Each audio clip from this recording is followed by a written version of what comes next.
Mr. Mike Dye. How are you doing this afternoon? Doing great. How are y'all doing? I'm doing fantastic. Yeah, Thanks for doing good. asking. Excited to Doing have you good. on, man. We were Eric and I were talking in our intro how excited we are about having you on What? and what we're hoping to learn. And you said it well before we started talking, before I hit record. It's like let's just excited to talk about grouse. It's like Yeah, heck yeah, Yeah. man. absolutely. Absolutely. They tend to be the forgotten species. So, anytime we can talk about it and get the word out, I'm more than happy to talk to anybody about grouse at this point. Anybody that'll Absolutely. listen. Even if Love they it. won't Absolutely. listen, I'll talk to them. Yeah, yeah. Yeah. You're fitting in perfectly. Eric and I were talking about that. Like we mentioned that, grouse need a voice Yeah, badly right now. And absolutely. Eric and I we're trying to be that, and you are welcome to join our ranks. That's for Oh sure. Yeah. yeah. Yeah. Yeah, I definitely appreciate some of the videos that y'all put out. That's good content and, great to have somebody putting out, a good message. And so that, that's actually, one of the things that cued me into you guys was, the video popped up in my YouTube feed and I'm like, hey, grouse in Virginia, let's watch this. Yeah. Yeah. See what we got going on. Yeah. So, And it's amazing because Cody, he's a deer guy. He's hardcore.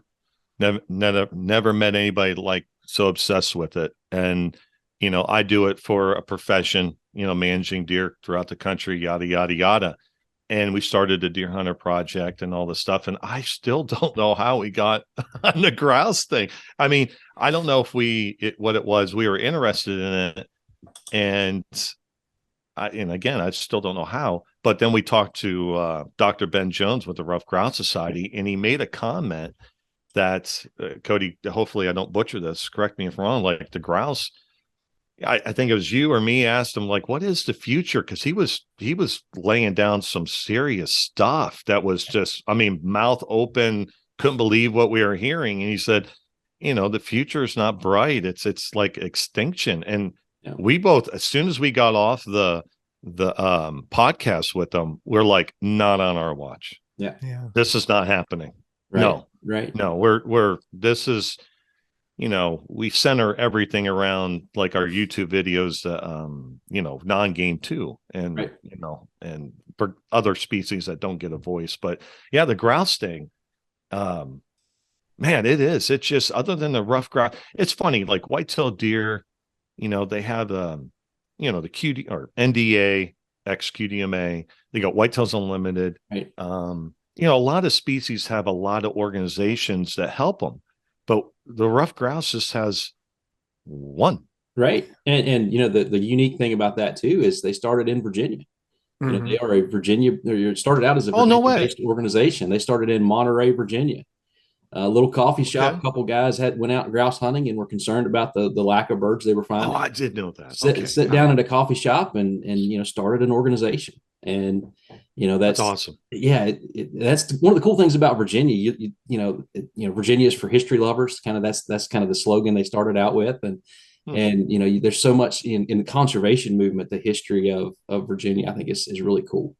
And Hmm. the more I'm here, the more I'm learning, and that's just fantastic. Kind of combines two of my passions. Yeah. But yeah, you were talking about coming in it from a deer perspective. That's very much how I started as well. I grew up as a deer hunter, and that was my plan was to get into wildlife management. I wanted to become a deer biologist, Hmm. and to the point I went to Mississippi State, studied under Dr. Steve Damaris and Bronson Strickland. Hmm. Working in the deer pens there at Yeah. Mississippi State. That was my plan. I was going to be a deer coordinator. And so you get out into the field and you start seeing different things and learning different things. And man, grouse are really taking in the shorts right now. So and then of course Gary Norman retired. He was really my first introduction to this agency, and has been such a mentor to me over the years. And then the position came open, and I was like, you know what, this makes more sense for me than even the deer job. And That's I've been in the position now for a year and a half, and it's just a great job. I just love it. It's been fun. Hmm. Mike, for That's everybody awesome. listening, I introduced you in our intro as Virginia, and I claimed you as a Virginian. Are you born I and bred Not in? technically, no, no. Well, we'll claim you as I'm a from Virginian. West Virginia. So I Yeah. grew up. I grew up in the town of Princeton, West Virginia, or near the town of Princeton, West Virginia. So we're it's maybe 20 miles across the state line. Oh yeah. So we're almost Virginia. Yeah, you're in best Virginia now. That's right. That's right. Well, so for those listening, I introduced you. You're our Upland game bird biologist for turkeys and grouse. Tell everybody listening a little bit about what you do, what your position is, and what those responsibilities entail. Yeah, so I'm the grouse and turkey project coordinator. So basically research and monitoring is kind of my bailiwick. So I'm looking through the harvest data, looking through survey data, trying to find trends, trying to find what's going on with populations. If we ever get to the point where we can fund some research projects, I'll be kind of coordinating those research projects.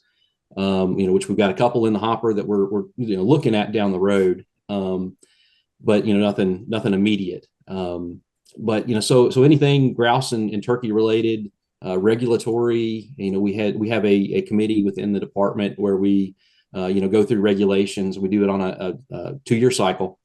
So we meet and get together, to discuss, okay, what regulations can we look at? What are the things we need to fix, and how do we go about fixing those? So that's kind of heading up that committee and kind of shepherding those regulatory recommendations forward. That's kind of I think one of the main important parts of the job. But beyond that, it's trying to do as much information and education as we can. I very much view myself as a habitat guy, and when I started this whole process, again, I wanted to be, want to be the deer biologist. I didn't want to talk about habitat. That wasn't the fun stuff. That wasn't the sexy stuff. But the more I got into it and got to play around on some of our wildlife management areas and, really get to design some habitat projects, and you go from, okay, here's what we've got, you design it and you get it done, and, you flush a quail or something off of, a project that you designed. There's nothing better, and that was one of the things that, as I was looking at this position, I thought, there's so much habitat component here that we need to really cover. And that's, really one of the between the passion for grouse and, the passion for habitat, that's really what drew me into this job. Good story, man. Yeah. Correct me if I'm wrong. I feel like the first time the three of us spoke, it was last summer.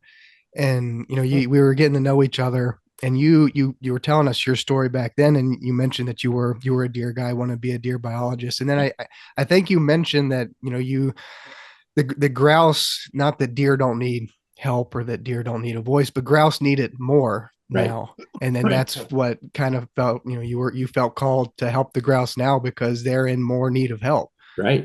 And we, as biologists, we all come into it, we want to save those species. We've heard the story about, the turkey restoration. We've heard the stories about, the deer stocking efforts. And, so as a biologist, part of you almost kind of feels like you missed out, right? Because we came into this time of plenty, we're trying to figure out how to manage, these abundant deer populations and these turkey populations. And you almost feel like you missed out by, kind of missing that time period.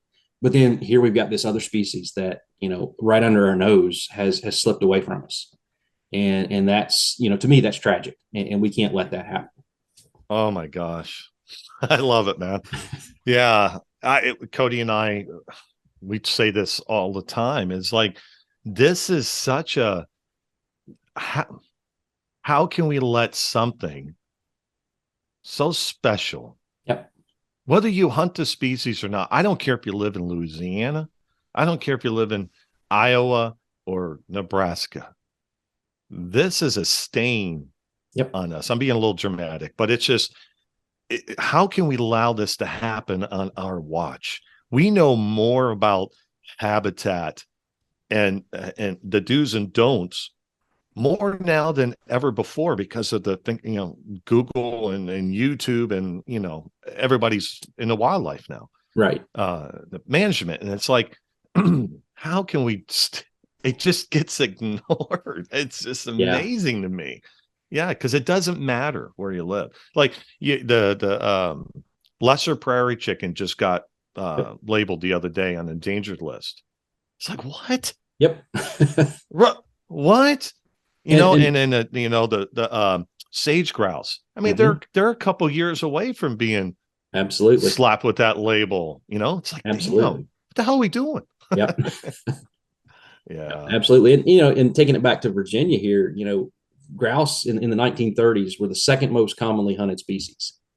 Only behind wild turkey. The wild turkey was the only species that was hunted more through the 1930s. And so, if your ancestors, they hunted ruffed grouse, so especially if they were in the western part of the state. But even, and that's another part of the big story that gets missed so often is we think about grouse as being, mountain species. Well, they were common in the Piedmont. They were common. I live in Louisa County, which is between Charlottesville and Richmond.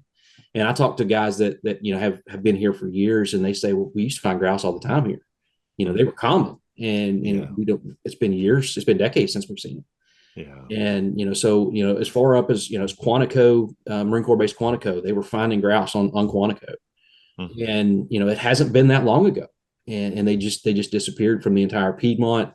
Kind of shifted, over to the Blue Ridge is kind of where you could last find them. And, there are still some remnant populations on the Blue Ridge, but really you've got to get back into the mountains to really find them now. Yeah. That's amazing. Cause not to interrupt you, Cody, but I'll lose my thought if I don't say what? I was listening in on a seminar the other day, and I hope I don't get this wrong, but there's a point in Ohio's history, with the turkeys. We wanted bring it back to turkey in Ohio. And I don't know if it was the 50s or 60s. And I think it was Arkansas that we got our birds from. But the deal was, we'll give you 3 grouse for 1 turkey. We were dealing, that's how the situation was. Yep. I'll give you 3 grouse. I'll give you all the turkeys you want for 1 grouse now. Geez. But anyway, so it's amazing the history and the story of this bird. Right. Now we've kind of touched on, the grouse are kind of hard up right now, Mike. Can you give us, the trajectory from how they went from being, that's surprising to me. I would have figured deer would have been the most pursued species, but give us a trajectory how they went from the second most pursued species in the state to where they are now, where they're just in isolated pockets. Is it, habitat's a big part of it? Is it predation? Excuse me. West Nile. Like, give us that whole rundown how they've declined so quickly. Yeah. So if you really look at it, and at the turn of the century, we had the industrial logging process throughout all of Western Virginia. And so, we had all these coke coke ovens that were needing charcoal. And so the forests were being turned over. So they were being cut every 20, 30 years. They didn't want the big trees. They wanted those, 4 to 6 inch DBH trees, so small trees. So they were going in and cutting, every 20 to 30 years. And so it's perfect grouse habitat, right? So all these grouse were, plentiful on the landscape. We also look, that's the same kind of time period where chestnut blight was coming in. And so, just thousands of acres of decimated forest because of the chestnut blight. So, all that led to just grouse everywhere. They were just plentiful. Everywhere you would go, you would find grouse. And then, of course, as we proceed through the 20th century, you get into the Great Depression, and you start seeing the farm abandonment period. So, people can't cut it. This farm's not productive. It's going to grow up. That's all I can. I can't farm it. I can't make money on it. We're going to move to town and do something else. And then especially after the war, that really accelerates. After World War II, we see that accelerate. And so really, we're looking at a long period there where grouse are really thriving. They've got everything they need. Probably artificially high populations. Probably from a historic standpoint, that was probably the best grouse populations there ever were.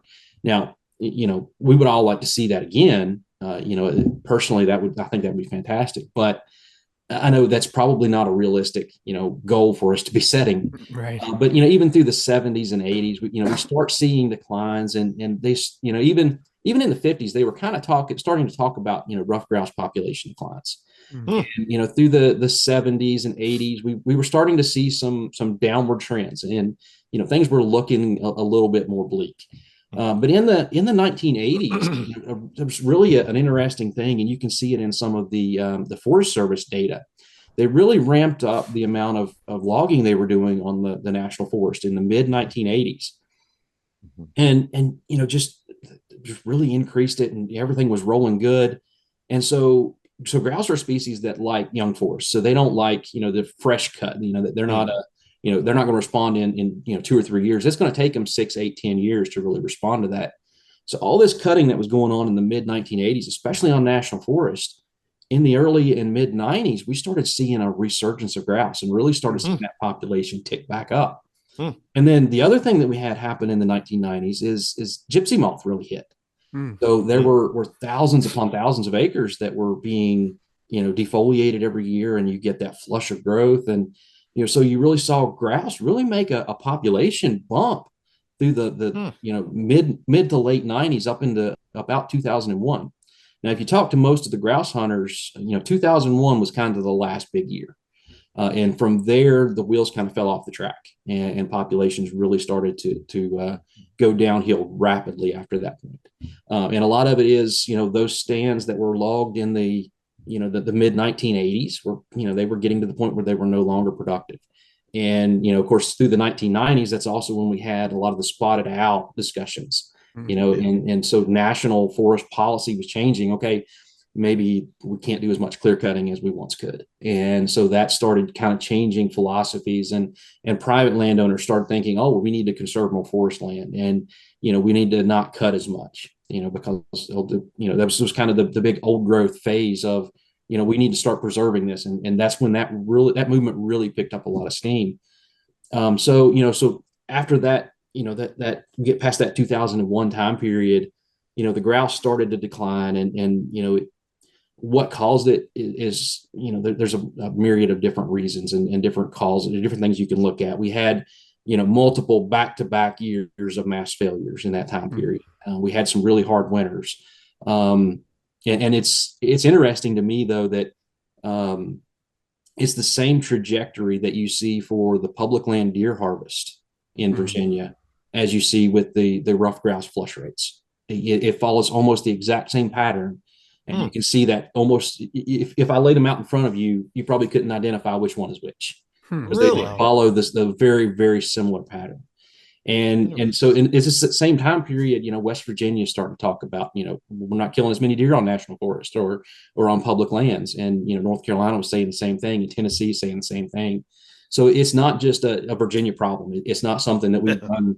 It's not that our regulations just aren't that bad, right? It's just that, something changed within the Appalachian ecosystem during that early 2000s time period. And, putting our finger exactly on what it is, has been a challenge. West Nile virus is, started, it was introduced right around 2001, 2002. It very much fits the timeline for, when these declines started occurring. We know through some research that Pennsylvania has done that they're very susceptible to West Nile virus. So they took some chicks and experimentally inoculated them, and I think it was 95% of them died after they were experimentally inoculated. Wow. So we know West Nile virus has an impact, but what level is that impact? And that's where, we really don't know that next step of, what's the problem with West Nile virus? How much, how significant is that of an impact? Is it really driving the population, or is it just another one of those, death from 1,000 cuts type situations? Yeah. Right. Yeah. It's amazing. You said the 90s, like in Ohio, the 90s, I remember being in college in 92, and we used to be able to go out and, hunt a bunch of grouse at the college. But we had Ohio University down the road from the college, and it's a little bit on the liberal side of things. And the anti-logging sentiment, you said, that like the spotted owl, that was the topic of discussion. Right. And these, well-intentioned people were strapping themselves to trees. It was affecting, the division of forestry, the federal cutting. And you can't come back from that, really. Right. I mean, it was such a long time period of the anti-logging sentiment. And I think today, we have turned a page, at least 1 or 2 pages in the right direction. But that's, again, it goes back to education and getting that. If we can educate, we can put so much stuff out, but if we don't get it to the people, right, and the right deliverer, that seems to be, absolutely, you got to have the right people delivering this message to make it, like, hey, Yep. You see where I'm going with that. Yeah, absolutely. And that's one of the problems that I think we as a wildlife agency have struggled with, because, we're looked at as, well, you only want more grouse so people can hunt them, so you can sell more licenses, or, you only, hunters only care about it because they want to shoot more stuff. Right. Yeah. So we don't need to worry about this little grouse bird over here. Yeah. But, but it's bigger than grouse. It's not just grouse. If you look at, the North American Bird Report that came out, and you're looking at billions of birds that have been lost, and this is it's part of this whole problem. It's part of this whole system. Is designed to have a mosaic of habitats. It's supposed to have young forest. It's supposed to have early successional forest. Yeah. It's supposed to have old growth forest. Yes, we're supposed to have big trees. And as a grouse biologist, I want big trees. There's life stages of grouse that they need those big trees, and we need that. Yeah. But we also need some areas of young forest, and we need that early successional growth as well. Yeah. So we can do all of it. And but it's like I said, it's not just grouse. It's not just songbirds. It's spotted skunks. We're seeing declines in spotted skunks. It's it's a cute little lovable. If it wasn't a skunk, you could go up and grab it and hug it. You still can, but I don't recommend it. I don't recommend it at all. But they're cute little lovable things, and they're declining because of the lack of early successional habitat. Gray fox. Grays. I mean, something as common as a gray fox. I mean, you used to see them everywhere. Yeah. And we're seeing fewer and fewer and fewer gray foxes. Yeah. And, it's becoming a pretty significant concern, to our agency, at least, on the gray fox side, that, hey, that's a species that we need to make sure that we're not pushing too far. And so, yeah. Oh, go ahead. No, it's just like back to the gray fox. There's people out there, organizations out there, and they're not like the major anti-fur type stuff, but they're on the old protesting side of things. But they're spending money on research, and they're proving that the lack of early succession, that maybe the gray fox should be a species of interest, right, not a concern or whatever, nothing major, but that will affect the trapping aspect. Yep. So then again, it's like, okay, now you have to deal with that in your foothold, and have a release board and all this stuff and deal with, and it's God has so much to say. I don't even know how to say it. Yeah. Oh, I'm just so excited. No, it's just that it's 65%, at least that's what I've been telling people, because I did hear that from the Wildlife Society. Somebody did a research project. It's like 65%, let's just say 65, and hopefully you might know the answer than what it is. It's such a high percentage of wildlife does need that early succession. Yeah. And the very thing that you're trying to protect, you're not looking on the flip side of things, like the spotted owl, etc. Wildfires, because of the anti-logging, is killing the spotted owl because you won't let people log. You have historical 70 stems per acre in the Sierra region, and now it's like 400 stems per acre. Right. So the very thing that you're trying to protect, you're killing the opposite species. So your hands are bloody as well. That's the thing. Yep. Yeah. It's there are consequences to all actions. And yes, so, and I think that's the part that has been missing, I think, from the public discourse is, we've talked about, okay, old growth is important, but we haven't talked about, okay, what does that mean? Does that mean that we can't log? Does that mean that we're going to sacrifice, these species over here on this end of the continuum that need the young forest, that need early successional? Do we sacrifice them for the good of these species over here that need this older stage?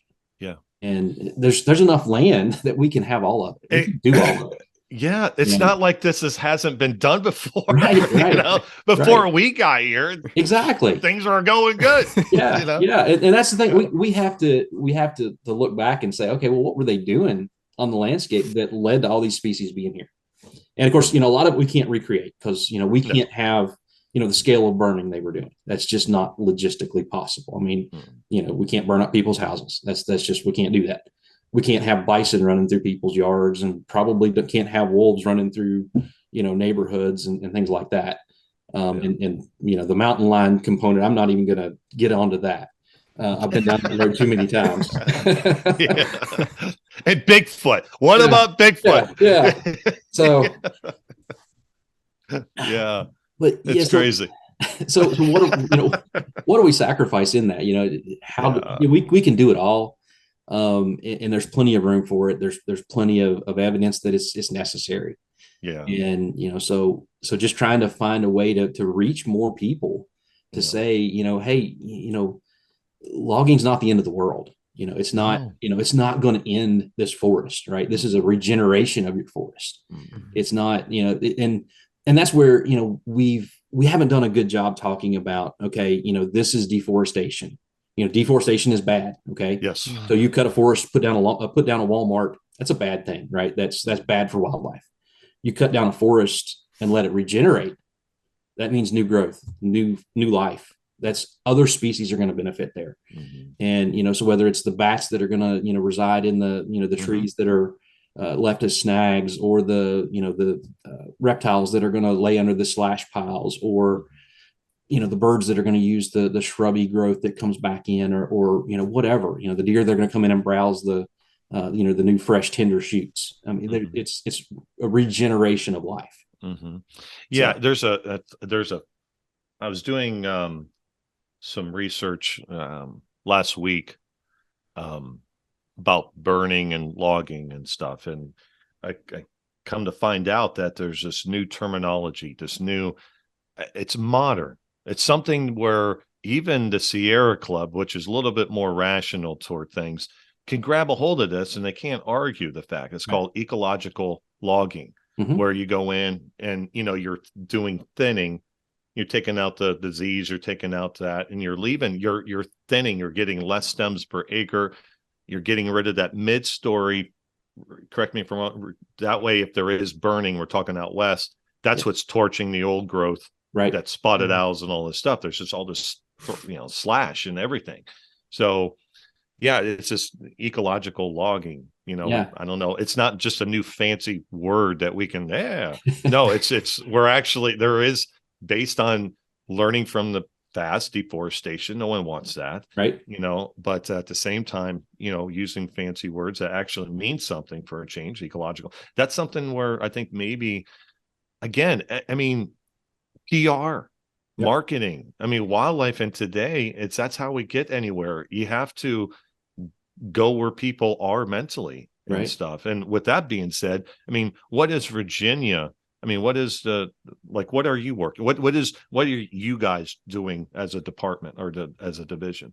Yeah. So, and just to follow up on that, just real quick. And I think, the fires out west are opening up an entirely new dialogue that in terms of, just the talking about log, or about thinning, and the, just the general discussion of, okay, these forests are going to, regenerate one way or another. Do we obtain value from it, or do we just let it burn and go into carbon into the atmosphere? So it does open up a new discourse. But to get to what where we're going as an agency, there's from a habitat standpoint,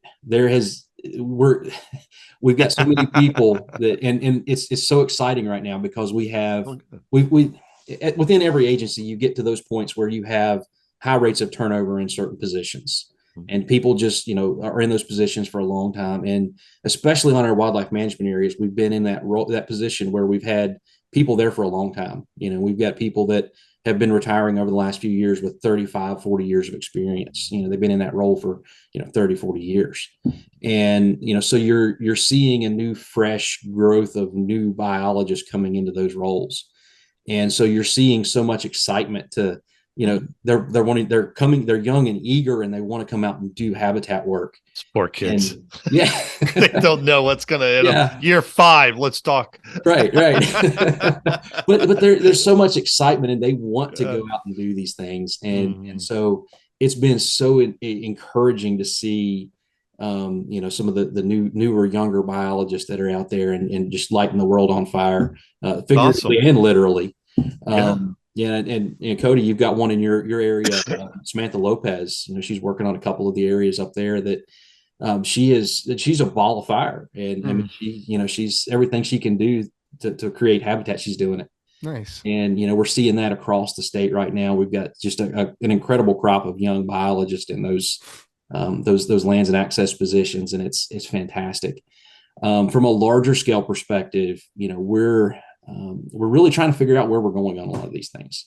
We know that there is a major habitat issue. It is public and private. It's so, and that's one of the things that I think we have to be very careful of. We've so much of the time and in the past, our agency and hunters in general have blamed the Forest Service. Okay, Forest Service, you're not doing enough, right? But we're just as guilty. You look at a mirror, we're doing the same things Forest Service is doing or not doing. Yeah, and so we have to take that introspective look and say, okay, well, what more can we do? Yeah, and so a couple of things that we're really trying to ramp up. We're trying to ramp up our private land program.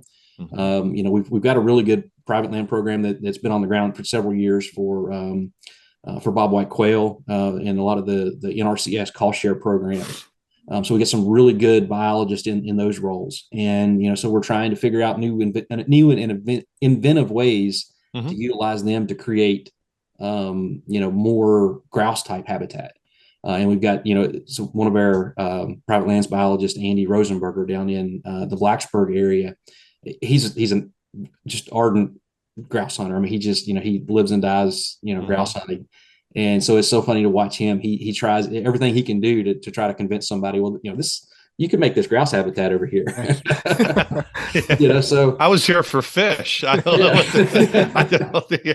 Yeah. So, but that's the thing too. So many of these projects they're interwoven. So somebody's interested in pollinators. Well, that's grouse brood habitat. So it's all part of the packaging. So you don't have to package it as grouse habitat, but it's still grouse habitat. And I think a lot of our deer hunters are getting that too. They're starting to understand that, some of these things that, that's benefiting, this turkey or the grouse or this songbird, that's good for deer too. Yeah. Yeah. It's how do I say this?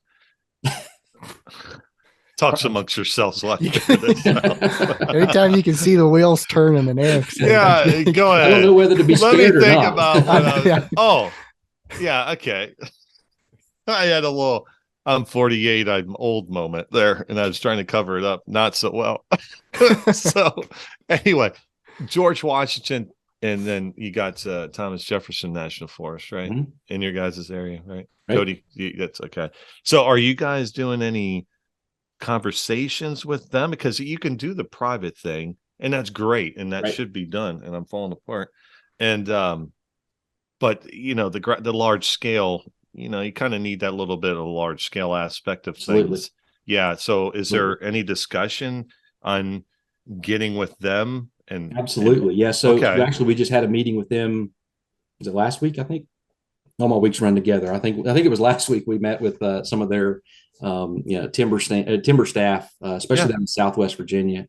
And that's one thing that Ruffed Grouse Society has, they changed their model a few years ago, and they went away from having staff biologists, and now they have kind of some staff foresters on hand. And so we were talking about some of the projects they'd been working on and what they were doing and how well they were doing it.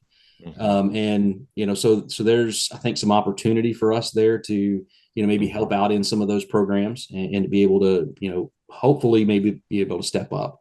But then also figuring out ways that maybe we can utilize some of that help to help us manage some of our state lands, because we're, like I said, we're getting to the point where a lot of our positions are turning over, and our forestry shop right now is we're very close to losing a couple of good long-term foresters. So once we lose them, we're going to have to rebuild that position. And so of course hiring within the state government's always challenging. Cody was talking, going with the turkey thing right now. It's a little on the divisive side of team habitat, team predator when it comes to the turkey population. And Cody, go ahead and ask that question that we were talking before. Well, yeah, you came on. I was reading on the Ruffed Grouse Society website. I was just reading about general ruffed grouse information, and yeah, I mean for a grouse to hatch the net, to hatch the eggs, like the nest has to go unnoticed for 5 weeks, similar to a turkey. Like that incubation period it's a long time, and you're asking so much of a grouse hen to have good habitat to hide that nest and keep it undetected for over a month just to hatch the chicks. Right. And then once the chicks come out, I mean, they're no bigger than they're little itty bitty things. And yeah, with the turkey situation where turkey numbers are declining, like Eric said, some people say habitat, some people say predators. That's a different conversation we can have. But what impact does predation have on grouse numbers? What are the grouse's biggest predators? Yeah, so everything likes to eat grouse, right? They're tasty little birds. Raptor. So from the results of the Appalachian Cooperative Grouse Research Projects, this was a large-scale, multi-state project that they put together. This was run through the 1990s into the early 2000s. And so one of the findings of that, the majority of predation that occurred was avian predation. So hawks, owls, mostly hawks, especially the Cooper hawks and the sharp-shinned hawks, things like that. Your receptors that are going to be kind of your fast forest, interior forest birds. Those are going to be your main predators. There's also about 25% of that predation is mammalian. So fox, bobcat, whatever. And of course, I will say, as these studies were occurring, as coyotes were really moving into the area before they really peaked in populations. So I think coyotes may definitely play a part in that predation as well. So that those are the kind of the main predators. I think the avian are probably more significant. And again, that comes back to the habitat component in making sure that your nesting cover is close to your brood rearing cover. And because the further they're having to move, the more chance there is that something's going to have a chance to catch them. Yeah. So what I'm hearing, Cody, correct me if I'm wrong, Mike wants a raptor season. I think that's what he said. Is that what he said? I am not. I mean, how do you wrap bacon around the Cooper song? I mean, how does this work? Yeah, I was fortunate enough to work on a Ruffed Grouse research project in the late 90s with the Division of Wildlife, where we were trapping grouse and putting telemetry on them. And like a major percent of them were up in trees, the callers, up in cliffs. Yeah, the raptors were just having a field day with these things. And it's like, okay, did we have that 1 or 2 day disruption where they're, what the telemetry was around his neck back in those days? So were they messing? They were disoriented? Were they stressed from us messing with them? Or because if that's the case, I mean, man, you could throw us in the mix of high mortality. I try to do what I can. Cody. So are you saying you caused this decline? That's what I am not saying that. I'm glad we had this podcast. We rooted out the problem. No. So they did do some research on that. They found that they did not believe that it was contributing to additional mortality. Is it causing a little bit more mortality? I don't know. Anytime you've got something around your neck, it's probably going to be that slight bit of distraction that may cause you to be off your game just that little bit. It's always a question, and anytime you do these research projects, you have to ask that. And yes, no, maybe.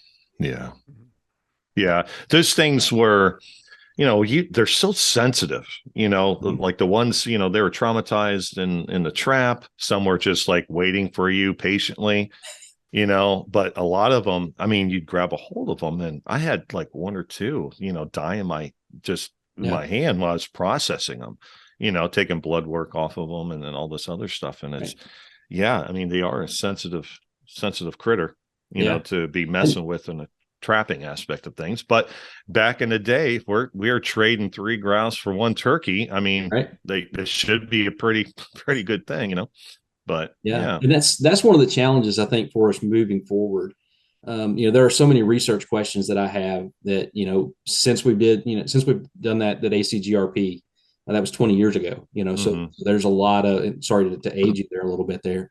But that was 20 years ago. So a lot of things have changed in the whether it's predator communities changed. Yeah. The forest stands and types and, deer populations have changed. And, so all these things, add up and have different impacts. Yeah. I would love to be able to go back and redo a lot of that research, but now it's that much harder to catch birds. And so I was actually just looking through the data yesterday to kind of, refresh my mind on this. And it was, they were catching about, I think it was 2.3 or 2.4 birds per 100 trap nights. So, so it just an extensive effort to try to catch birds. And that's when, here in Virginia, we were kind of at our peak of populations at that point. So now when our populations are so much lower, how much more work would it be to capture those birds? And where do you go? That it would be, I don't know that it would be something we could even do today. No. That's unfortunate. It is very unfortunate because we've got so much better technology now. Yeah. We've got all these GPS transmitters like they're using for, some of the turkey research projects. Yeah. We could get so much more fine scale data. We could get much better nesting data. There's so many questions that I think we could address with that, but it's just a matter of, we don't have the birds, to really be able to do it. And then of course, you start talking West Nile virus, that would really help us understand, okay, we can look at survival now. And what percentage of our birds are getting West Nile and dying, because right now if a bird dies in the forest, how are we going to know? How are we going to find it? It's a needle in the haystack. Yeah. And I know up in northern Ohio along Lake Erie into Pennsylvania, I know Ohio Division of Forestry have really been trying to educate the foresters up there with best BMPs, best management practices, because there's a certain religious group, the Amish up there, and there's different orders of Amish, but, they still use some of the hardcore Amish still use the horses and stuff like that. And the ruts that they leave, those are just puddles, and 2 + 2 is 4. Yep. So absolutely. Yeah. So they're doing a lot of education, little town hall type stuff, trying to get the foresters on board with, doing the proper reclamation to help slow that down. And I know the last time we talked, and I don't know, Cody, where did we hear that at? There's a certain elevation. It was Mike. It was telling us. Yeah. Okay. Yeah. The certain elevation that the West Nile doesn't have an effect on it. So that should be, a concentration of some of the cutting. Yeah. So that's, some of the research that came out of Pennsylvania, they really doubled down on some of this to see what's going on. They have, they did some mosquito trapping. So they went out and put mosquito traps out.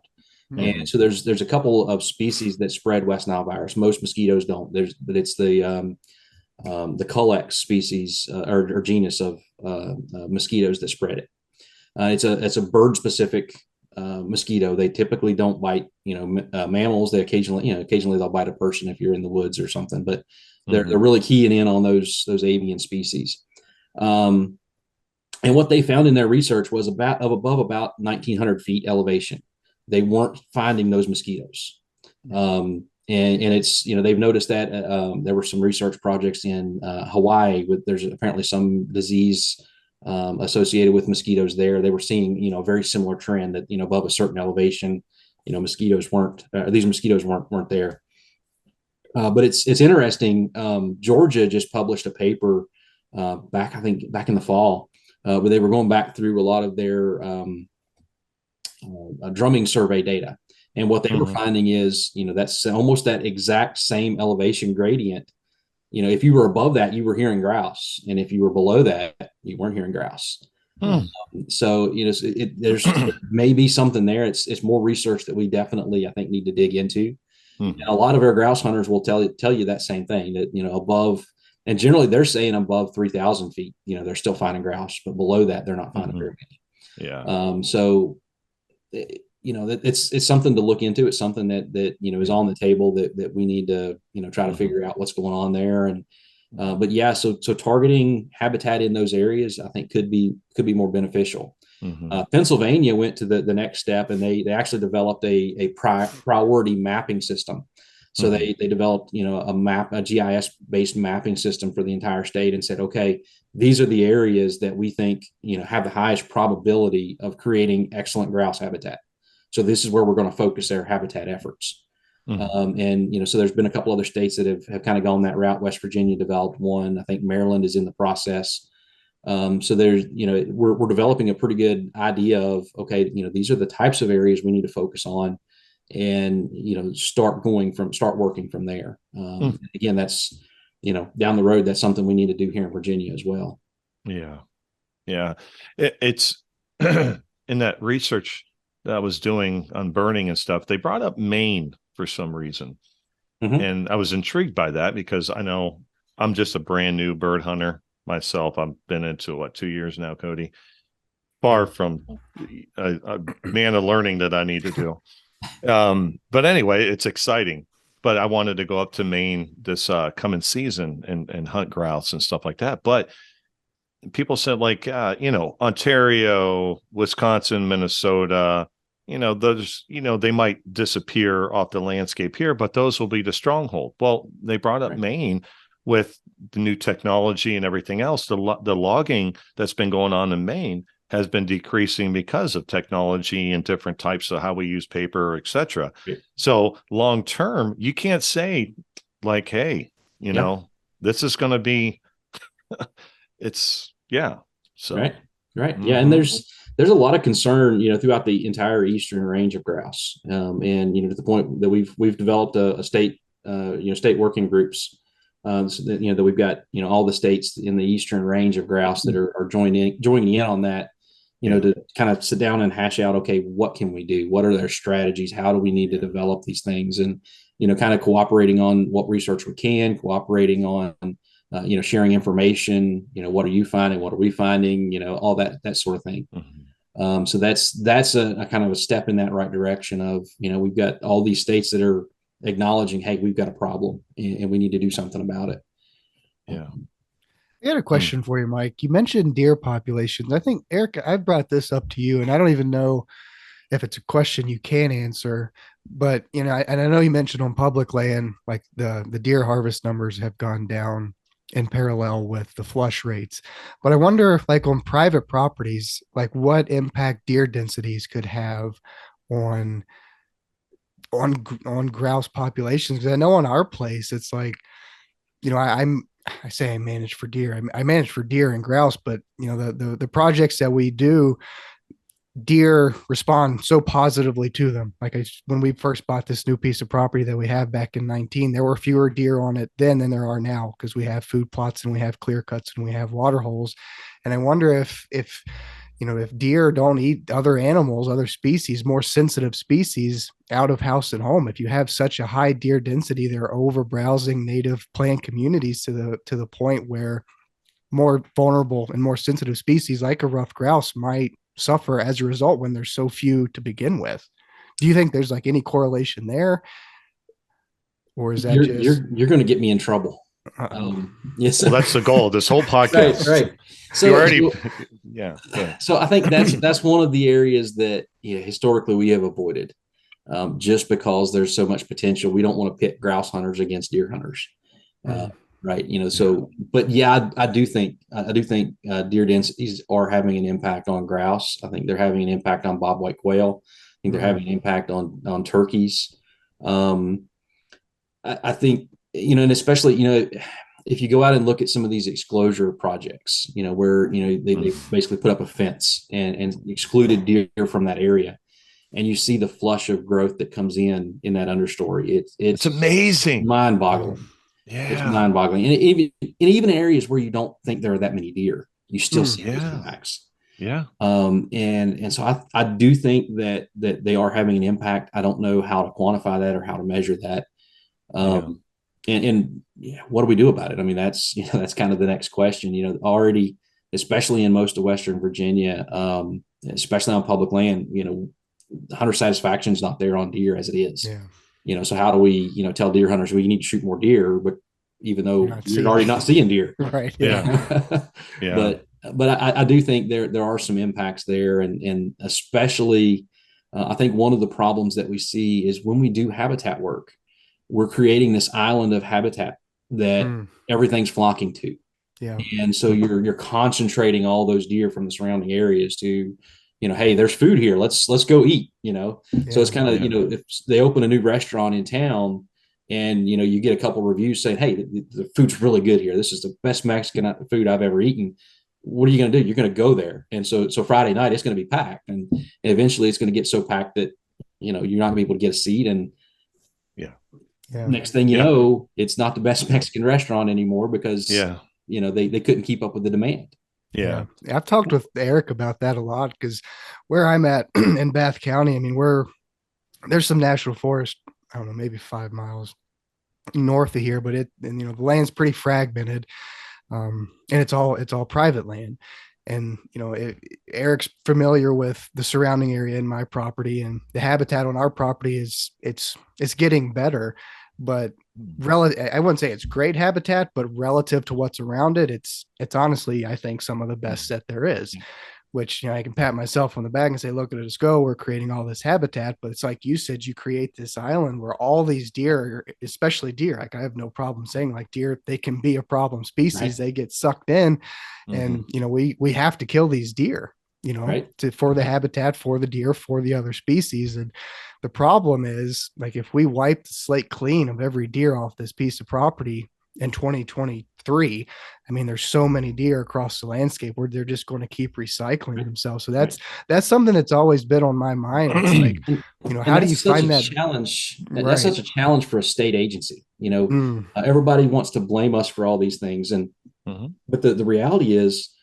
you're a private landowner. You're trying to manage your property for your goals, and that national forest is public land, and so the hunters want to be able to go there and hunt and see deer, even though but the deer are all on your property because you've got the food. There's no food there. So that's such a challenge of figuring out how to get that evened out. And of course, I think the three of us sitting here, we know the answer is we need to create more habitat and more food on the public land side, and that way they won't feel the need to go forage all your food off of your food plots and your habitat work that you're doing.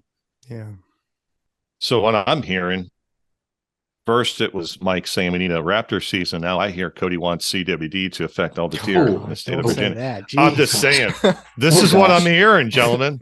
I'm over here trying my decision on this podcast here. I'm here trying to save species of wildlife, and you want destruction. Mike, how do you feel about deer dogs? Let's talk about that for a while. No, I'm just kidding. I'm just kidding. Anyway, no, it's just everything is kind of tied together to like deer and how we hunt deer, because like in Ohio, you can kill 6 deer throughout, that's the many, 1 buck and 5 does. You can't kill it all in one county, but you can go to different counties and get up to 6. But the average, and I might be wrong, but if I'm wrong, not by far, is 1.3 deer per hunter. So how do deer hunting has changed, being more selective, and people are not harvesting deer. So let's just say the forest, went in there and cut, we're going to be, increased in carrying capacity, and still people are going to be selective. So it boils down to population. How do we encourage people to harvest more deer? But it goes to turkeys as well, since you're, a turkey guy as well, is Cody and I talk about all the time. And I'm going to look at the numbers. So it's just a observation as it stands now, but I will debate the opinion.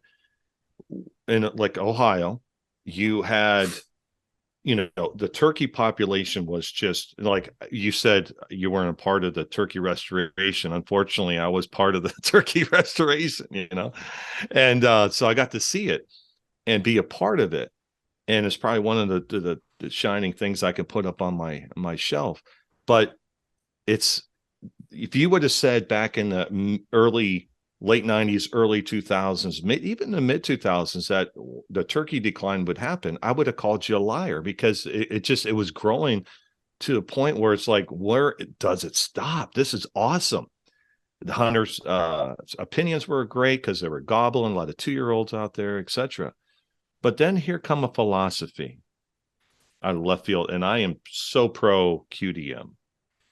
But here come this philosophy, and then come an agency, and we were pushing QDM, QDM. And what was happening, not on purpose, but I think, people got involved with this philosophy and was doing great things because of habitat. They were excited. It was new.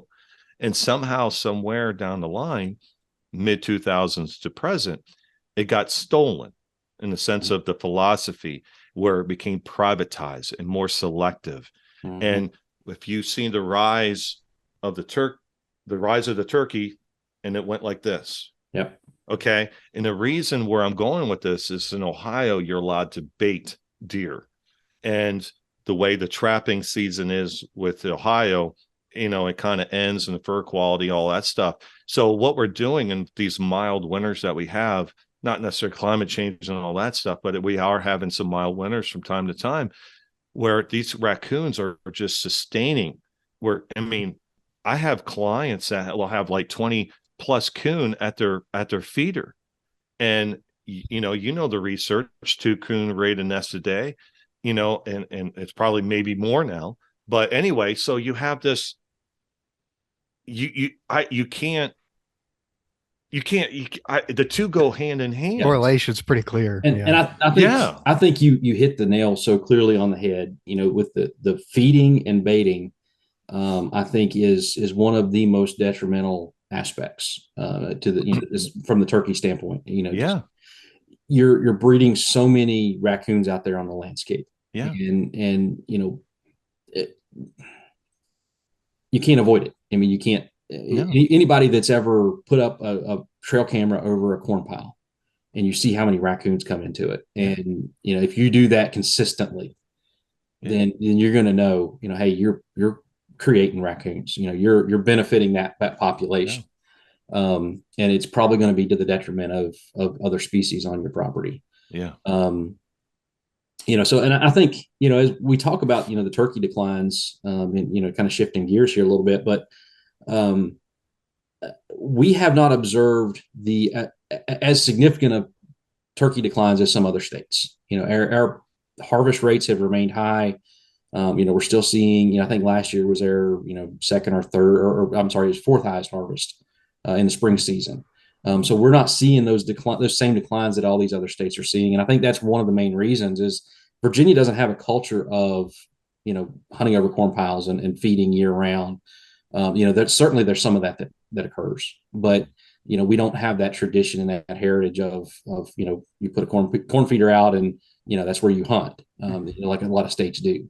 And I especially, I think in the Southeast, I think that's been, one of the issues that is certainly contributing to the problem. Yeah. Is it the main cause? Probably not, but I think it is certainly a contributing factor. Mm-hmm. Yeah, the correlation, like you said, it's pretty clear. But transition back to grouse, Mike. What if you're a private landowner? What can you do on your property to manage it for grouse? What type of projects can you do? You mentioned a mosaic, type of habitat. That young forest growth. You want to have your nesting cover next to your brooding habitat. Like if you could lay out a picture perfect habitat scenario for a private landowner, what would that look like and how could they go about accomplishing it? Well, as any good wildlife consultant is going to tell you, it's going to depend. It's going to depend on what you already have there, right? So that's the most important, wildlife biologist advice is it's going to depend. So through the ACGRP, we found that different habitats grouse respond to differently. So, if you're in, a mixed mesophytic forest, so that's going to be a forest that's predominantly going to be, kind of the beech, birch, maple, you're going to have a lot of cherry, cucumber tree, you're going to have a lot of that forest component. You're going to manage that differently than you're going to manage more of an oak hickory forest, and because grouse respond differently to it. So we saw, for example, in an oak hickory forest, the grouse weren't using clear cuts like they were in some of these other areas. They were using the habitat just a little differently. So the adult males in the oak hickory stands they were surveying and researching, the adult males were in those clear cuts, but the females weren't. The females weren't there. The juvenile males weren't there. Really? So really only those adult males were the ones that were dominating those sites. So it depends a lot on your habitat. Again, so if you've got that mixed mesophytic, that more what we consider a northern hardwood component, it tends to be a little bit more of a high elevation forest. So if you're in a higher elevation, that's where your classic management of clear cuts is really going to benefit you. That's you're going to see a lot of good, really good plant response from that. The grouse are going to be able to eat those buds, and that's what we saw was consistently the more productive grouse habitat. And I think, again, we talk about, that elevational component, elevational gradient that plays into your forest type. And I think at those larger or those higher elevations, you're seeing more of that forest type. And I think it's a little bit more productive. We saw that through the research that, consistently that forest type is more productive because there's just more food available. There's a lot more buds for them to eat. It winds up being, it's kind of it winds up being kind of a tortoise and the hare type of situation. Because it's not as high a quality all the time, but it's more consistent. So where you get into the oak hickory forest, what we found is you had more boom and bust cycles. So in the years that the acorns hit in those oak hickory forests, it just phenomenal reproductive output. It increased like 40% or something over the non-acorn years. So so that the acorn production is very, very important for these Appalachian grouse, and we can't get around that. There's no other way to really bolster the population other than really encouraging our oaks and doing that, the young forest, if you've got the mixed mesophytic. So again, getting back to the mixed mesophytic, I would say or the northern hardwood, whatever you want to call it, your classic clear cutting. You want to make sure you're managing your roads, provide adequate forage on your roads. So you're going to be looking for like your interior roads. So you're looking at a lot of your cinquefoils and a lot of your low growing green vegetation. Clovers are a really good thing to have on your forest roads. They're really going to be hitting those, especially in the early spring. So think about they're coming out of the winter time period where food sources are really drying up, and they're going to be coming to those roads and hitting that for that first flush of green. And that's a really important management tool. So daylighting those roads a little bit, getting a little more sunlight on them, and providing just that little bit of green flush on the edges of the roads is really important. Managing your openings, so get rid of your sod forming grasses, especially. You're going to be looking at you want more forbs. So again, pollinator habitat. It depends on how you couch it, whether it's grouse brood habitat or whether it's a pollinator plot. So it all kind of functions as the same thing. But then, as we shift to, more of that oak hickory stand, we really want to encourage our oak production, so there's a lot of different ways you can do that. There was a study that Craig Harper and his students did a couple of years ago where they looked at basically thinning in oak stands, and they were able to increase the acorn production. I haven't looked at the study off the top of my head, but it was something like by 60%. They were able to make a major impact in the amount of mass production just by thinning the stand, by opening that canopy up and releasing those trees to be able to produce more acorns. So that the acorns, they grow on the tips of the branches. So the more surface area of tips of branches that you have, the more potential there is, for acorn production. So anything you can do to produce more mass, I think, is vitally important. But there are some other issues. As we talk about oak production, we're seeing a major change. I think this is one of the contributing factors. I think it's kind of an untold story with the grouse. Is as our stands are aging, we're seeing a decrease in the mass production in general. So a lot of this is the trees are aging, they're getting bigger, they require more nutrients, but they're also being more and more cramped every year. All the trees around it are kind of crowding it more and more. So we're seeing, especially our red oak trees or species, they tend to be a little bit shorter lived species. So, think about scarlet oak, think about black oak. These are species that don't tend to last as long in a stand. So they're more of a kind of that mid-range, longevity. So they're at about 100, 120 years, they start dying out. I didn't even think if you start paying attention, to your deer woods, you're going to see a lot of scarlet oaks laying on the ground. Yeah. That they're just aging out. Yeah.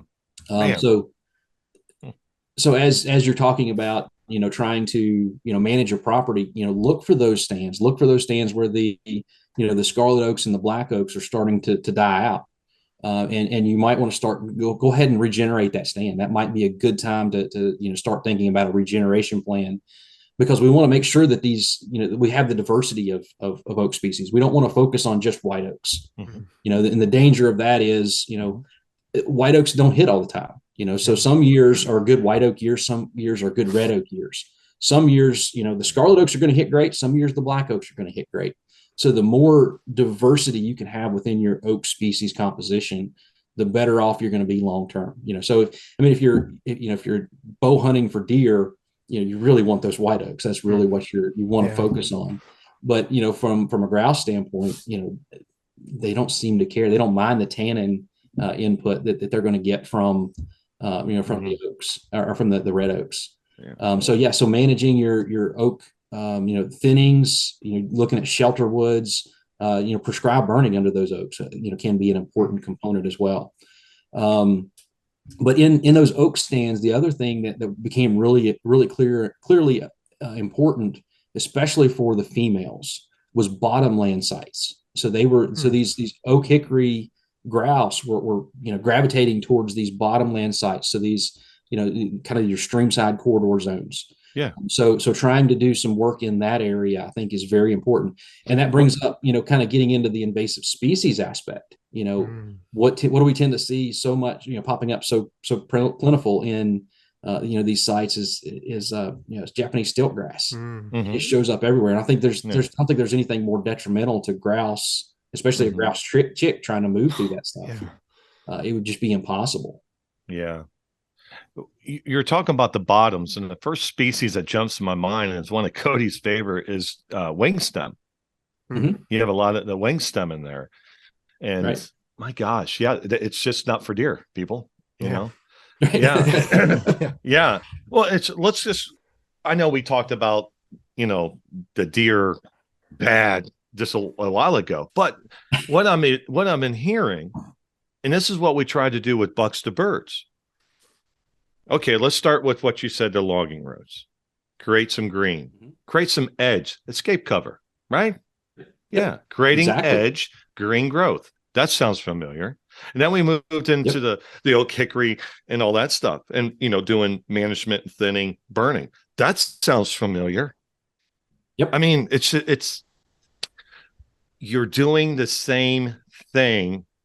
It's just a different label on it. To some degree, there is differences and stuff like that, but your pollinators, you want a good pollinator stand. So a non-game bird, turkey poult, etc., a grouse chick can sit there and navigate through without tripping over grasses and the not the bunch grass, but the fescue, etc.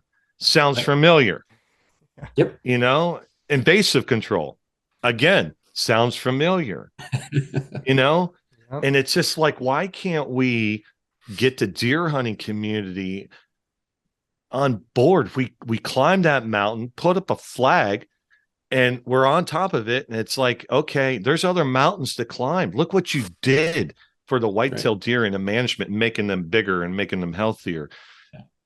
Oh, it's so frustrating. Good management, good habitat management is good habitat management. Yes. Diversity. That's the more diversity we can put out there on the landscape, the better we're going to be.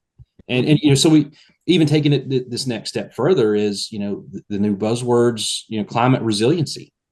As we start talking about, the impacts of carbon and, carbon sequestration and, climate resiliency and all these different components, it all fits. Yeah. It all fits together. Yes. Yeah, I was learning about climbing the carbon, and it was like I had to read it 4 times and still had no idea what I was reading. Where actually a high stem density captures more carbon in the soil, right? Yep.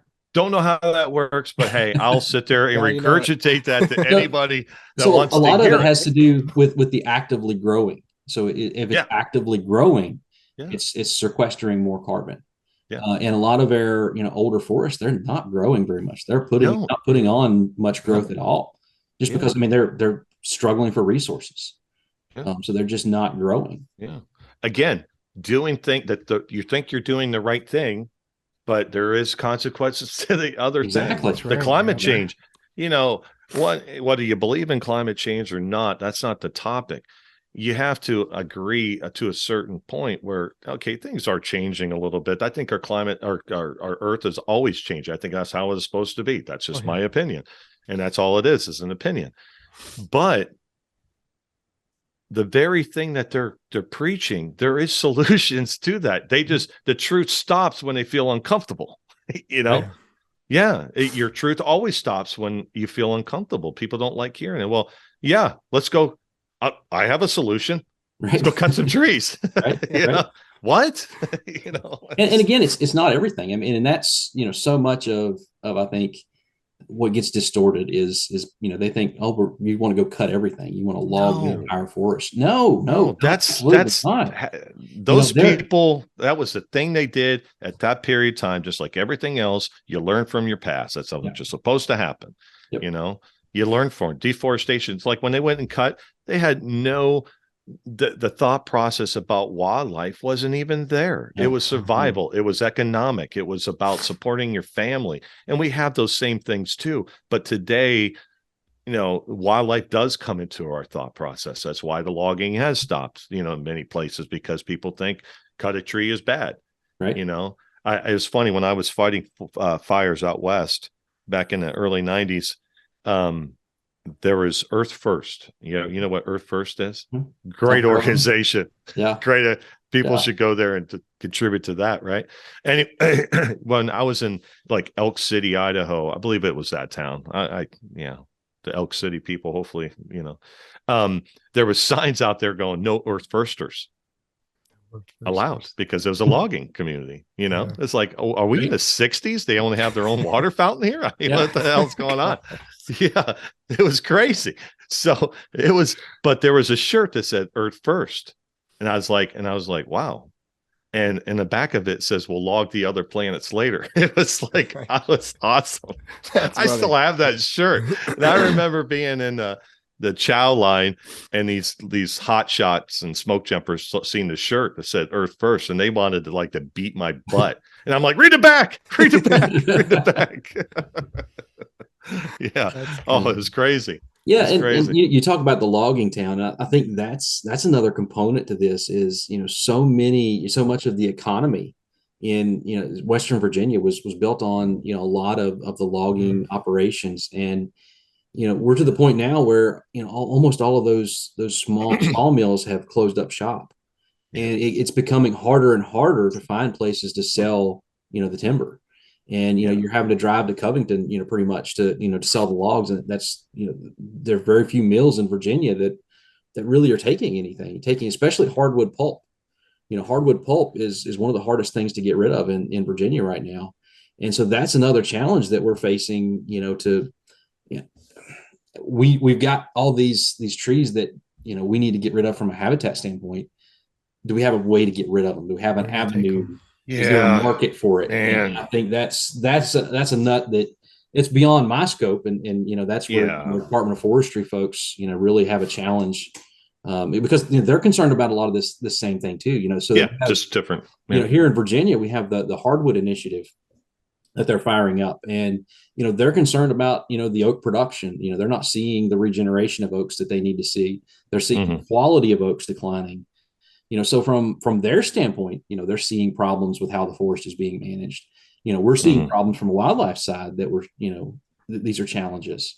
And, and then there are other organizations that out there that I think have the same message from just a slightly different perspective. And getting all those voices together is, it's kind of like herding cats, but it's, I think we're at a point now where, there's so much knowledge and so much information that we have to get it out and do a better job of kind of coalescing those voices. To the issues. And that's one thing that state agencies, because I work for one, and we do the best job as you possibly can. There's political walls that you can't cross and stuff like that.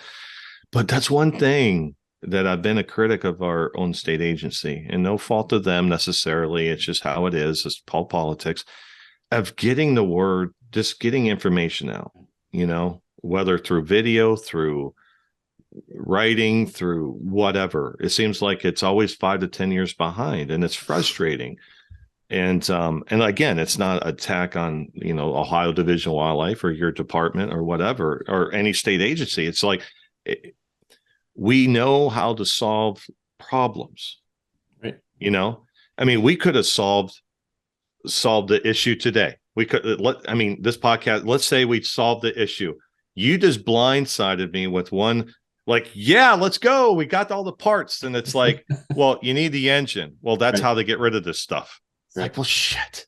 Yeah. It's like, damn. And you're not, Ohio has the same thing. I live in east central part of the state, and we had a paper mill, a mill, and it was stone container. And man, the chip cutting, the clear cutting that was happening on the landscape, it was just going. And you go into town and it smelled like, pulp and paper, and you always the stone container guy go, smells like money. What Dad says. Smells like money to me. Yeah. But anyway, but another company bought it. That's the story. That's the story that people are talking. Bought it, and then they ran a little bit, and they just closed shop. And they, instead of just leaving the thing there for the future, they tore it completely down. Now these loggers up here, loggers up here, they're having, again, like you guys have to, the cost of getting it to a mill, right? It's just like they're traveling 2-3 hours one way, and they're trying to get two loads to the mill a day. And it's just like, how, this is not feasible either. So that's that. We could have solved the issue, and Mike had to bring us all down. I'm sorry. You had to throw reality into it.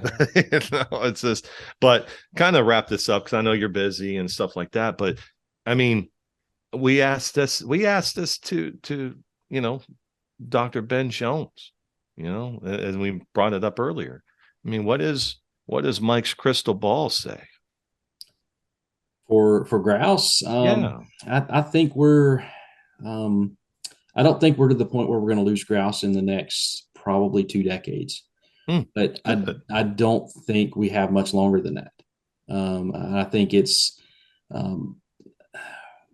within my career, I definitely think we could see grouse being listed as a state endangered species, or at least a higher tier of species of conservation need.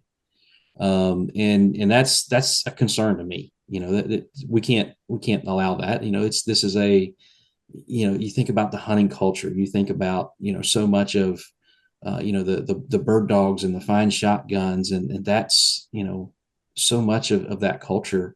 We're just losing it. And, I'm a dog guy. I love bird dogs. I just think it's just so cool the way they work. And, I think to me, that's one of the tragic parts of this is, there were so many guys that were breeding, just backyard breeding bird dogs.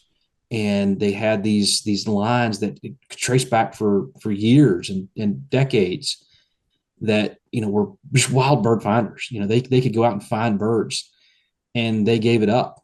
They lost those lines. Those lines of bird dogs no longer exist because, they weren't field trial winners. So the field trial guys didn't want them. And, then it's just so hard to find more bird hunters to take your dogs to. So there's so many of those dogs the lines of dogs have been lost. And, that to me is a tragedy, just from a hunting culture, hunting heritage standpoint and tradition.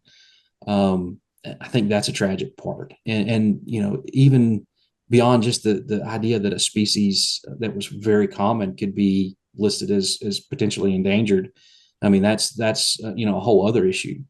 But I think there's certainly some issues going forward. I think that we have the tools, we have the knowledge, we have the things that we know we can do to fix it. And I'm seeing more attention and more effort and more thought put into habitat in general, habitat changes in general. So I do see some positivity out there. And it's in this job, it's very easy, to be pessimistic, Mhm. but I'm an optimist by nature. I just, I always think, good things are going to happen. We do the right things for the right reason, and good things are going to happen. And, so I do think if we can get action, if we can start making some moves, then I think we have a chance. But we don't have, another 10 years to wait and see what's going to happen. It's, we need to get that action soon. Man, Yeah. that was one hell of a rally cry right there, my friend. That was really well said. Yeah. So I want to leave y'all with a story. So when this would have been my first year of college, so it would have been probably around 2001. Um, I was living at home, and I lived in one of those idealistic settings where we owned 3 acres of land, but all the neighbors around us had a bunch of land that they didn't hunt. And I was the kid that was always helping them in the hayfield and feed their dogs when they're out of town, all that stuff. So I got to hunt it. And so I remember, I'd gone out turkey hunting that morning, and, just hadn't heard very many turkeys or anything. So I came back to the house and I thought, well, I'm going to have a glass of tea, sit here on the porch, and I'm going to listen and see if I can hear a turkey. I've got, plenty of time before I've got to be at work. I've got some time to wait and see if I can hear something. And I remember sitting there on the porch, and it's one of those moments that, if you could go back in time and just kick yourself for not appreciating the moment that you had. I was sitting there and I heard a grouse drumming up on this ridge. There was a grouse drumming on the ridge back behind, back behind to my right. There were two back over to the left. And I was sitting there and I was getting frustrated because I couldn't hear turkeys gobbling because the grouse were drumming so consistently. Yep. And just to go back in time and to appreciate what I had. And I've never heard that like that since then. That was the last time that I've heard grouse drumming to that extent. And, that's the moment that I want to share with other people. That's the moment that I want other people to experience. And I think the day that I have a turkey hunter call me and tell me that he is so mad because all these grouse were disrupting his turkey hunt. Yeah. The day that I can have a turkey hunter call me and do that, I think I'm going to retire on the spot right there. That's the goal. That's what I want to achieve. I want turkey hunters to be mad because there are so many grouse drumming that they can't hear the turkeys in the woods. Yep. I had that with the whippoorwill. I'm in the northern type of part of, the range, I think. And I remember first moved here from Lake Erie to Central Ohio. I remember turkey hunting, and the whippoorwill was going. I was so upset. I screamed at, like, would you just shut up? You know what? Yep. Gone from the landscape. Right. Gone from the landscape. And when I go down to Cody's, I sit there and I strain to hear one. I want to hear one. Yeah. I want to hear a damn whippoorwill. And it's just because I had a big smile on my face when you were telling that story, because I knew where you were heading with it. It was just like, I've been there. Yeah. And not to drag this out even farther, but it's like, I found a drum and log, 2 years ago, and I was all excited, and Cody like, hey, get the deer camera and put it on the log. And we did that. And I got it drumming. And I'm like, oh yeah. So, and then last year, 22, Cody and I talked about it. It's like, hey, this is what we do. How about doing your job, Eric, and video it? And I'm like, oh, okay. So I set up the blind 10 yards away from this log. First opening morning, people were turkey hunting. What was I doing? I was in that blind, this bird. And I have never felt, and I'm a dramatic kind of guy, but I've never felt that way when that thing crossed in front of me and jumped on that log. I've never felt that feeling. Right. And when that thing stood there, I'm thinking the whole time, it sees me. This is not going to work. So I'm with the camera, I'm doing as much as I can, videoing and focus. And it was a nightmare in the beginning. But I'm sitting there, and then it drummed for the first time. And I remember putting the camera just to the side. And again, I'm a dramatic person. I wept. as corny, as cheesy as that is, I was like, I'm watching a dinosaur. Yeah. And, after 2.5 hours later, I'm like, get out of here, man. What, can I want to leave? I got birds gobbling, man. I got stuff to do, Right. but yeah, it's all fine. That's all nice. Get out of Yeah. here. But no, it was just like, and I went back again. I went back 3 times to capture this. And Cody and I were talking about it last week, and it's like, we're going to do it again. And hopefully Cody can be in the blind with me to experience this. I hope he's back. Yeah. I hope he's back. Yeah. I don't know what I'm going to do when I go there and scout and there's no scat on that log. Yeah. And yeah, it's how did we get here? Right. Why did we get here? We shouldn't be having this discussion. Right. We should be talking about how great Ohio State is. I mean, well, I don't know we can have that discussion. Oh my God. Anyway, but no, it's like we shouldn't be. You should your job. You shouldn't have any stress in the sense of trying to be a one-man army. Because sometimes I know for a fact that's how you feel. Yeah. Like, why can't you see the things that I see? And how do we get this out to the public? It's like, I don't know. And we will figure it out. We have to. Yeah. And Mike, I tell you what, the whole conversation, I've been just amazed, not to make you feel awkward or anything. I've been amazed by you. What is good at? Don't worry. Yeah. Yeah, I'm really good at making people feel awkward. Cody can tell stories.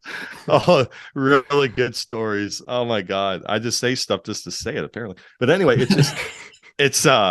no, your passion, you can see it on your face. I don't know what they're paying you. It's not enough. No, man, you're doing it for the right reasons. I thank you. Cody thanks you, speaking for Cody. And you're giving the voice that we always talk about, not to make this more weirder than what it is. It's just, no, you're doing a great job, man. And you got 2 friends now. Yeah. Well, I appreciate it. No, you got 2 guys. I mean, I know Cody's expressions. He knows mine when you were talking, and we're brothers, man. It's just whatever you need at any time. We are a phone call away, man. If you want to vent about something, you text me. That sounds great. I appreciate it. No, I mean, whatever you need, we can be your voice for you. Okay. I know state politics sometimes can be frustrating. You let us know, and we'll do whatever we can. And I don't know what that is, but throw it at us. Right. I mean, we're hopefully doing something for Iowa that we didn't think that was possible. And we're going to be, doing some stuff for them, not to let the cat out of the bag, but we're doing something pretty cool for them that, again, we didn't think that was possible. We didn't think that we were able to help out financially to, a goal or, but yeah, I appreciate you so much, man. Well, no, thank you. I appreciate you letting me have a microphone for a little bit. Most people try to get it away from me. So I appreciate the opportunity. No, this is going to be a part 1 with Mike Dye. I have a feeling we're going to have you back on for many more parts. And no, Eric and I, we're the same person. I just come from a better state and have a better personality, but no, he was spot on. He and I are the same person, and I can read him as well as he reads me. And yeah, just to echo what he said, man. I mean, we've had a handful of guests on this podcast that, like, when you talk to them, like, you can feel, and it's hard, especially through Zoom. And when the 3 of us, when we do get together, which I have no doubt that we will, like, that energy will be palpable. We'll be able to feel it amongst ourselves, but to feel that through the screen, your passion, your authenticity, I mean, it speaks volumes. Like Eric said, you're doing it for the right reason. And we're trying to give grouse a voice. I know you are as well. So, I mean, the 3 of us, I think if we put our minds together, I think we can accomplish some good stuff together.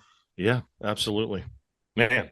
I needed this. This is good stuff. I really did, man. I mean, yeah. two Virginians No. tried to save the grouse while the one up north was serving them up to the raptors on a platter. Hey, hey, yeah, yeah. CWD, Raptors, Right. Mike hates deer dogs. Yeah, yeah. What else did we learn from Yeah. today? Oh goodness. No, man. No, This was brother. awesome, Mike. I appreciate it, my Yep. friend, more than you know. We will. Mhm. We have. Thanks a ton for coming on. Thanks for the information that you shared. Hopefully, people will listen to it and take it to heart and put it to practice. But we are Awesome. super grateful for you, my friend. Yeah. I appreciate the opportunity. So Absolutely, Mike. Thank you again, sir. all right.